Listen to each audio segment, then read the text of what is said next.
Welcome to our class today. I would like us to look at the second subtopic under allocation and apportionment of overheads. So I want us to look at the allotment, overhead allotment. When we say overhead allotment, we mean the charging of overheads to cost units or cost centers. In our nature and scope of accounting, we define basic words. We say a cost center is that department which incurs a particular cost, where a particular cost is incurred. Then cost unit, this is the quantity of the materials which the cost is going to be ascertained in. So overheads are incurred for a specific department or organization as a whole. It can be incurred for a particular department or an organization as a whole. So these overheads are charged to the cost centers or cost units in order to ascertain total cost of a job or a product. They are ascertained to the cost units or cost centers in order to ascertain the total cost of a job or a product. So you want to know how much do you incur when you are producing a particular product or when you have already completed a particular job. So when you are allotting the overheads, you have to go through stages. We have three main stages which you are supposed to follow when you are allotting the overheads to various cost units and cost centers. So the first one is the correction of overheads. So overheads incurred in a specific period are corrected under separate headings. Overheads incurred in a specific period are corrected under separate headings. So these are collected from costing and financial accounting records. These overheads are collected from the costing and financial accounting records. For example, indirect wages are obtained from wages analysis book.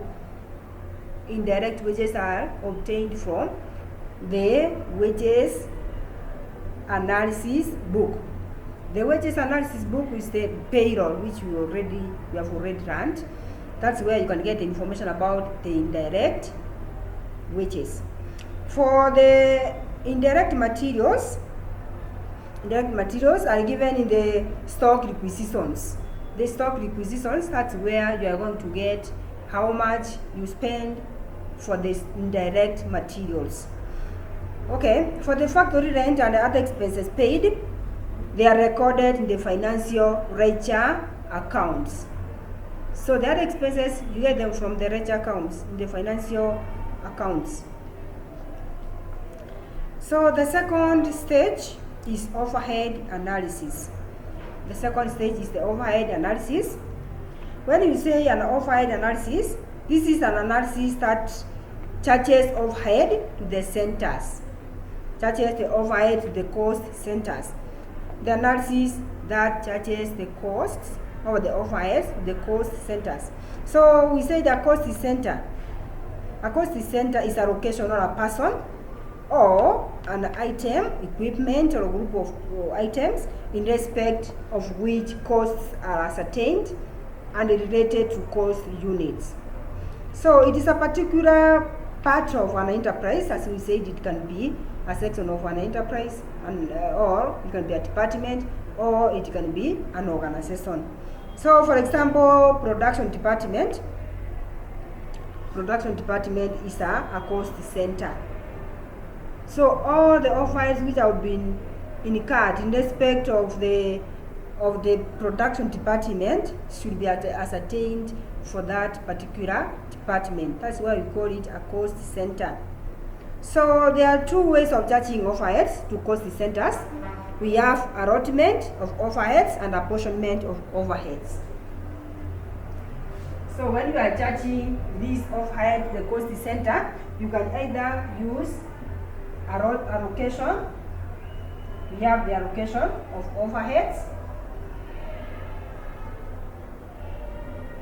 or you can apportion them. Apportionment of overheads.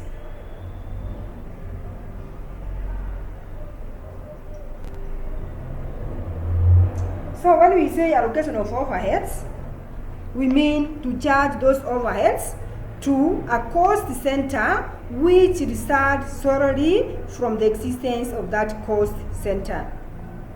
For example, all indirect materials used in the any department, for example, Department A, must be charged to this department only. So the cost which has been incurred solely for a particular department should be allotted to that or allocated to that department only. So it means that the overhead which are incurred, the overheads which are incurred for one cost center only, the charging these overheads, when you are charging these overheads to that cost center, we call it allocation of overheads. So the overheads are allocated when the following two conditions are fulfilled. So when you are allocating the overheads to the various departments or cost centers, you have to fulfill the following two conditions. So the cost centers must have caused the overhead to be incurred. That cost center must be or have caused the overhead to be incurred. It has made, that department made the overhead to be incurred. That's when you allocate that overhead to that cost center. Then the exact amount of the overhead must be known. So those are the two conditions which must be looked at. The cost center must have caused the overhead to be incurred, and then you must have the exact amount of the overhead which have been incurred. You must know it. You cannot guess. So you have to allot the exact amount of the overhead. Then we said another way which you can analyze the overhead is by apportionment of those overheads. So apportionment of overheads means to charge a cost center a fair share of overheads. Apportionment of overhead means charging a cost center a fair share of an overhead. So the overheads which are incurred for the organization as a whole must be charged to various cost centers of the organization. So we assume that, for example, we have 4 departments in an organization. So the rent is paid monthly for the whole enterprise. So this rent must be shared among 4 departments of that enterprise.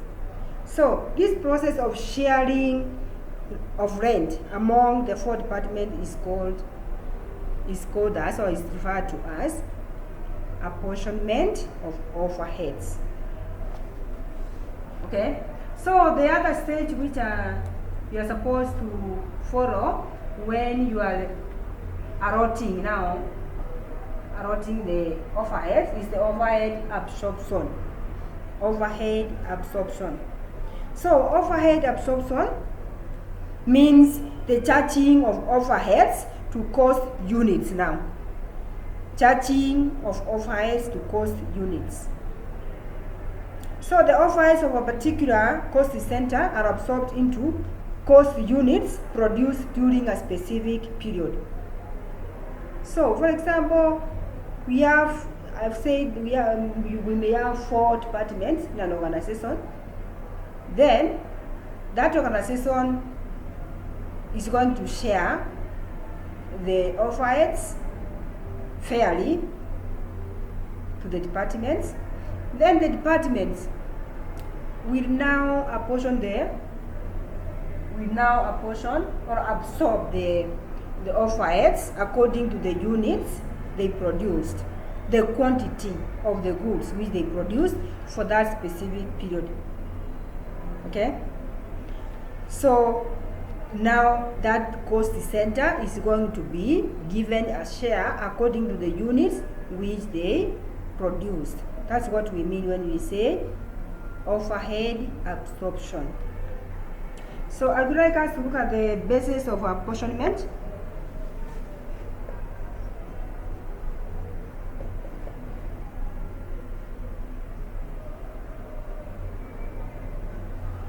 Basis of apportionment. We have area. Area is a base of apportionment. So the overhead to which basis this basis applies to, the basis, we have the basis as area. So when you are calculating rent, for example, rates, heat and light, depreciation of building, maintenance of building, insurance of premises, we use area as a base. So area is a base. Let me use this table.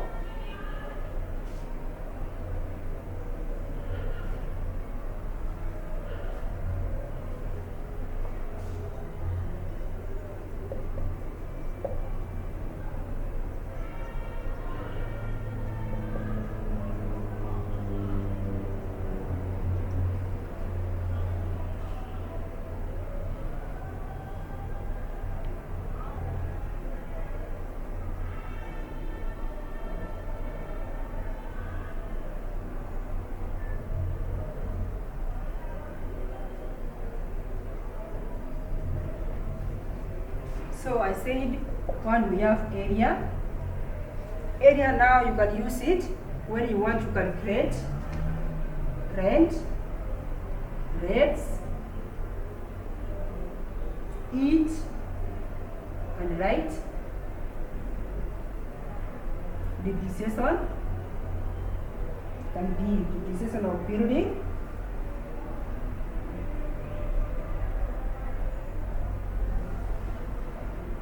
maintenance of building,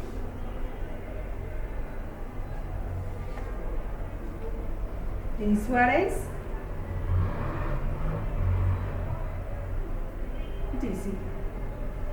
In most cases, it deals with the building area, deals with the building, anything which affects the building. Another basis of apportionment is the book value. Use book value when you are calculating depreciation, mostly depreciation of fixed assets. So we have depreciation of plant and machinery,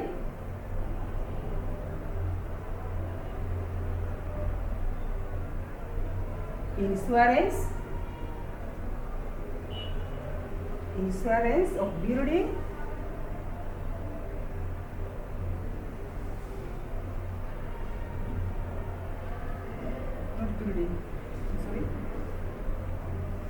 insurance of plant and machinery, insurance of building, you use area.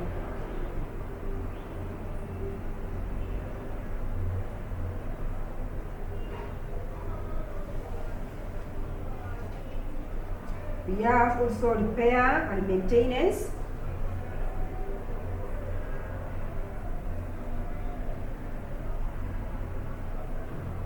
of plant and machinery, etc. Anything which affects the plant and machinery, we use book value. Then we have number of employees.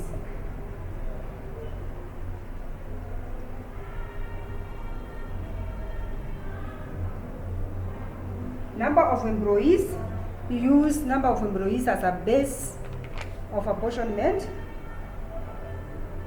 when you want to calculate expenses of personnel office, canteen,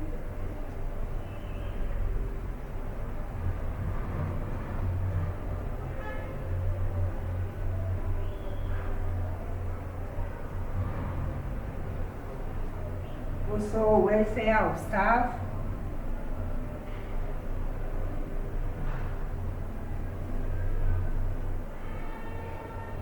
safety,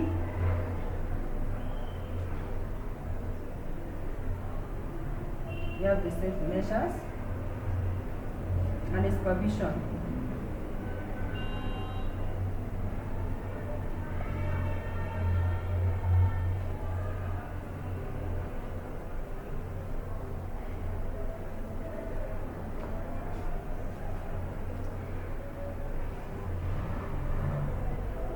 Another base is weight of materials.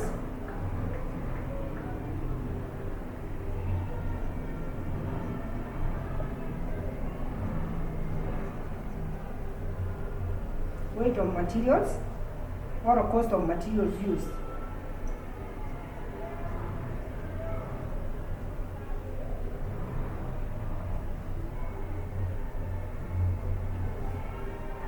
Here we use the material handling expenses.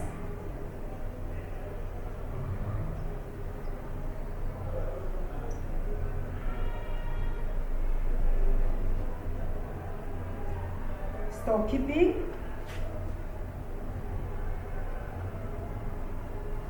The storekeeping, packages,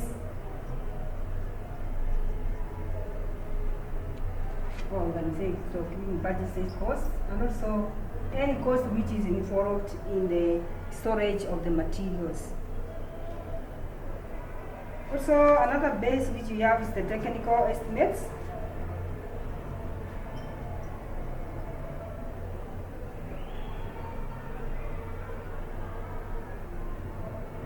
Technical estimates, in most cases, we use it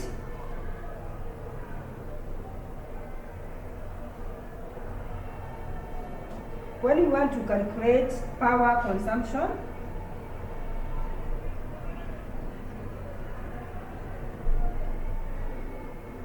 water usage,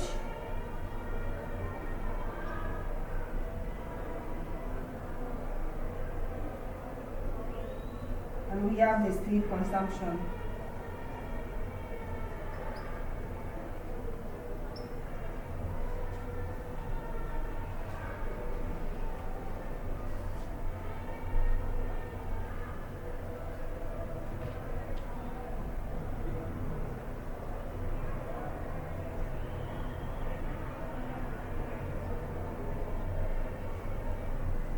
So during the exam, you are given the bases, then you are the one to choose which base of apportionment you are supposed to use. Then we have sales revenue.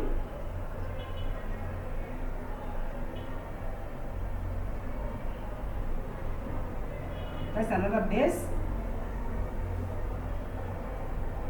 Here we look at the advertisement.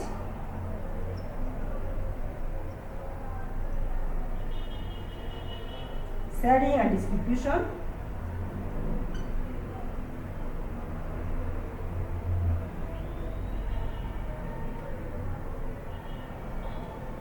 Selling and distribution expenses, etc.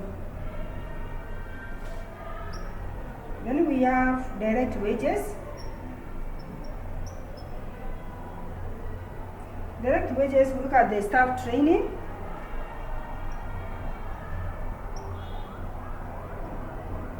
We have staff training, provident contribution, etc.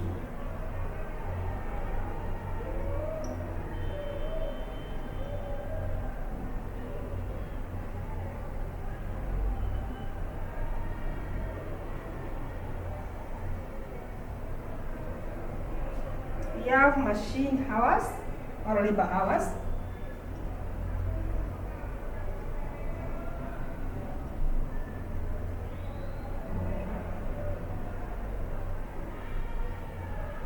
That is another base.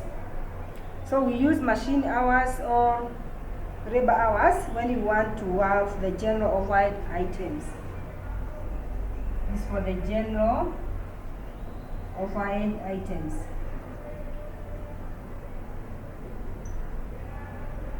Also we have the number of radiators.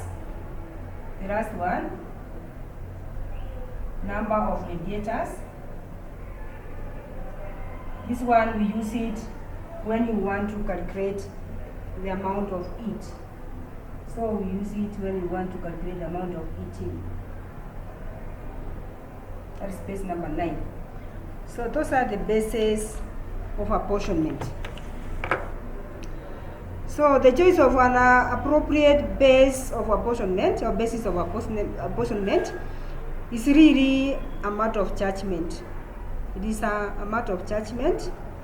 So a company may decide any base of apportionment or apportioning their offers according to its own circumstances.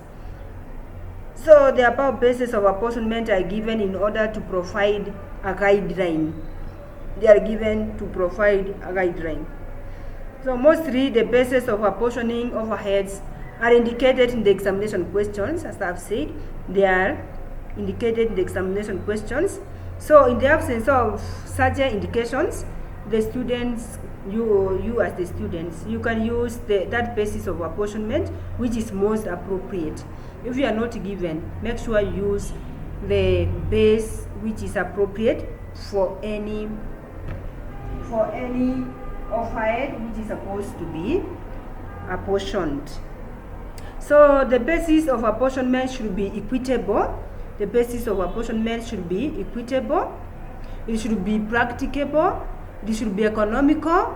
It should be reasonable, and it should be accurate.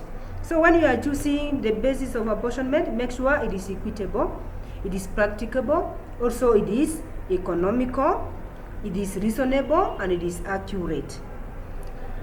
So that's all about the allotment and also the basis of apportionment.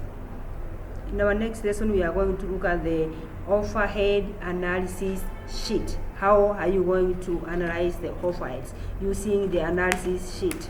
How are you going to prepare it? It is very simple, but it is very complicated if you cannot be careful.